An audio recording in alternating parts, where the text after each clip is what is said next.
Super fun and exciting activities all in one dito sa pinuntahan namin.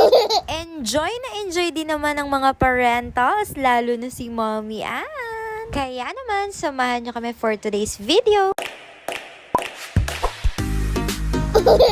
Nag-request nga si Ate Elise kay Mommy Ella niya na mag-play sila ni Charles. Kaya naman etong bebe langga ay madaling-madali naman. I-flex pa nga sa akin yung sapatos na Air Max na nabili namin sa ukay. At tayo naman, simpleng damit lang dahil maghahabol tayo for today's video.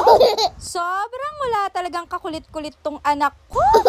Trip niya talaga dyan sa driver seat, mga mare. Nung first time kasi siyang pinahawak ni Tito Randy niya, ayan, hindi niya na talaga makalimutan. Wala pa man din, mga mare, super haggard na tayo. Alis pa lang talaga kami dyan, mga mare, pero sobrang haggard na tayo. For today's video nga ay si Tita Ella muna ang magdadrive. Inihatid nga muna namin si Papa dun sa bahay ng tita ko. Ang ganda naman pala talaga ng view, chart. Paapala yun ni Ate Elise. Maya-maya nga lang ay nagpaalam na silang kay Papa. Buti naman at walang iyakang naganap for today's video. Para tuloy-tuloy na ang kapayapaan ng biyahe natin, mga mare. Pinagtimpla ko na ng gata silangga. Etong pouch na talaga ang gamit ko ever since mula nung nagta-travel kami. Kaya naman kahit nasa biyahe, mga mare, makakapagtimpla talaga ako ng gatas ng anak ko. At nung nakadede nga, ayan, tinitingnan pa nga si Tito Randy niya kung tama ba ang pagdadrive.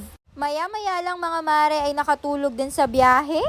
Pag nagising na naman talaga to, nako, full charge na naman po siya. Dahil nakatulog na nga silangga, ayan, medyo nakapag-video ako dun sa mga dinaanan natin. Maya-maya nga lang, mga mare, nakarating na kami dito sa Robinsons, Manila. Dito nga located yung pupuntahan nating play area. Medyo nahirapan nga lang kaming hanapin ng kaunti dahil nasa dulo pala itong Jollyland. At pagdating nga namin, meron pa palang nagbe-birthday. Kaya naman pala sobrang daming tao sa loob. Ito ang nasa likod ni Bebe Langga ay Jollyland din, pero yung cart naman. Super excited nga tong dalawang ito. Kaya nga lamang, mamaya na lang kami babalik, mga mare, dahil sobrang daming tao pala talaga. Heto naman ang kanilang rate, mga mare. I-post nyo na lang kapag gusto nyong makita. Nuggets na nga lang ang order ni Ate Elise at ni Bebe Langga dito sa Wendy's. Nagmang inasal naman si Kuya at si Bebe Ella at ako naman itong SNR. Sobrang namiss kong kumain neto, tas pinartneran ko ng dark chocolate na milk tea. For the tayo mamaya, for sure. Super excited nga silang tingnan nyo, medyo konti na lang din yung tao, kaya naman pwede na tayong pumasok. Na-amaze naman ako sa security na meron sila dito dahil talagang nakaregister yung face ng mga batang papasok at lalabas sa area. Heto nga silang ay sinimulan na ang pag-road trip sa loob ng Jollyland. Yang mga nakikita nyong arcade, lahat yan ay libre. Meron ding mga tables para sa mga building blocks. Napakaraming fun activities dito na mag-e-enjoy ang buong family. Even yung mga adults, pwede dito sa slide na to. Siguradong borlog ang mga anak nyo pagkatapos nila magtatatalon dito. Ang nakakatuwa, meron pa sila dito mga physical activity. Mamaya nga itatryan ni Ate Elise kami naman. Tinitingnan namin yung mga area na pwedeng pagpuntahan ni Langga. Tinitingnan ko muna, syempre, baka mamaya hindi siya pwede dun sa area na yon. Heto naman si Langga ay medyo nagtagal dito sa may pagdadrive na to. Maya-maya lang, Diyos ko, nakita ko nasa taas na pala itong si Ate Elise. Si Langga nga ay may pakaway-kaway pa kay Ate Elise. Nakakatuwa na nakakakaba naman itong mga activities na to. Eto naman talaga yung kinaiba niya sa iba pang mga palaruan. For the angkas driver naman po ang Langga ngayon. Kinaya ko na nga rin siya dito mag-arcade.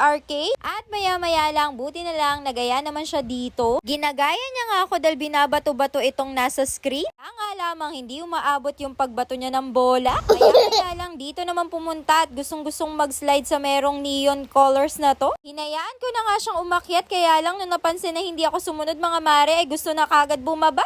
Nakita na naman nga itong manobela at ayan, nag-drive na naman. Pangarap atang maging grab driver na itong anak ko. Char. Siyempre naman, nag-enjoy din ako dito. Maya lang nakita ko kasama niya na dito si Ate Elise at naglalaro sila ng building block. Etong bandang area na merong physical activities, ang inaalaw lang nila dyan ay yung mga 7 years old pataas. Pinahupa na nga muna namin yung mga tao dun sa may slide na yan para kami naman mamaya. Super enjoy na dito si Ate Elise at pang ilang beses niya na ata yan. Heto naman silang nagmamadali pa nga sumakay sa slide. Pero sobrang natatakot din naman kapag ka nag-i-slide na. Mas nag-enjoy pa nga ako dito kaysa sa kanya. Heto nga si Ate Elise, pinaulit-ulit pa. Dito na nga rin kami nagsubok sa maliit na slide. At dahil super nag-enjoy kami mga mare, ayan, hindi namin namalaya na magto 2 hours na pala. Super sayang experience nga to mga mare, kaya kapag may pagkakataon ay babalik kami dito. O siya, yun lang. See you sa next vlog.